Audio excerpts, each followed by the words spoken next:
فاصلوں سے کبھی فرق نہیں پڑتا اگر رشتوں کی جڑیں مضبوط ہو۔ حضرت علی رضی اللہ تعالیٰ عنہ نے فرمایا، لوگوں کے غلام مت بنو جب اللہ نے تمہیں آزاد پیدا کیا ہے۔ وہ 3 براعظم کا حکمران تھا، لیکن درخت کے سائے میں اینٹ رکھ کر سو جایا کرتا تھا۔ حضرت عمر فاروق رضی اللہ تعالیٰ عنہ پر السلام۔ جنت اور جہنم میں بھیجنے کا اختیار اگر لوگوں کے پاس ہوتا تو جنتیں خالی رہ جاتی۔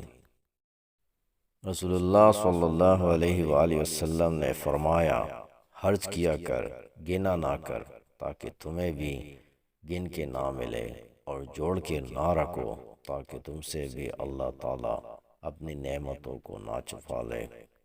برے وقت میں کندھے پر رکھا گیا ہاتھ کامیابی پر بجنے والی تالیوں سے زیادہ قیمتی ہوتا ہے۔ بے شک زندگی کی ساری بلندیاں رب کے آگے جھکنے سے ملتی ہے۔ سکون تھا، سادگی تھی، بندگی تھی۔ جب موبائل نہیں تھا تو ایک زندگی تھی۔ حضرت علی رضی اللہ تعالیٰ عنہ، اپنے دشمن کو 1000 موقع دو کہ وہ تمہارا دوست بن جائے، لیکن اپنے دوست کو ایک موقع نہ دو کہ وہ تمہارا دشمن بن جائے۔ حضرت علی رضی اللہ تعالیٰ عنہ نے فرمایا، جب تک تمہاری ماں کے ہونٹ تمہارے لیے دعا کے لیے مل رہے ہیں تو تم دنیا کے امیر ترین انسان ہو۔ رسول اللہ صلی اللہ علیہ وآلہ وسلم نے ارشاد فرمایا، بہتر صدقہ یہ ہے کہ تو کسی بھوکے کو پیٹ بھر کر کھانا کھلائے۔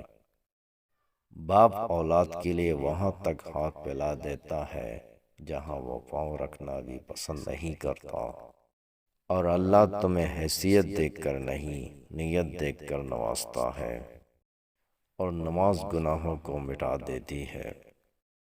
یتیم ہونا بہت آسان ہے اور یتیم ہو کر جینا بہت ہی مشکل۔ عبادت کا مزہ ان لوگوں کو آتا ہے جو حلال رزق کماتے ہیں۔ اگر روح بیمار ہو تو قرآن پاک سے بہتر کوئی دعا نہیں۔ میری لاکھ برائیوں کو جانتے ہوئے بھی مجھ سے بے انتہا محبت کرنے والا صرف میرا اللہ ہے۔ زندگی کی جنگ خود لڑنی پڑتی ہے، لوگ صرف مبارکباد دینے یا فاتحہ خوانی پڑھنے آتے ہیں۔ اللہ تعالیٰ کے بعد خود پر بھروسہ کیجیے۔ بےزتی کا جواب اتنی عزت سے دو کہ اگلا بندہ خود ہی شرمندہ ہو جائے۔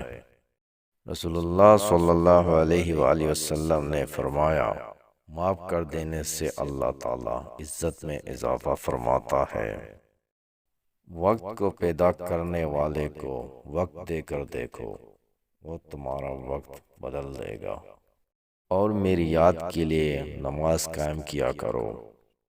تو نے تو رلا کے رکھ دیا اے زندگی، جا کے پوچھ میری ماں سے کتنے لاڈ لیتے ہم۔ اے اللہ، ہمیں عطا کر وہ معافی جس کے بعد کوئی گناہ نہ ہو۔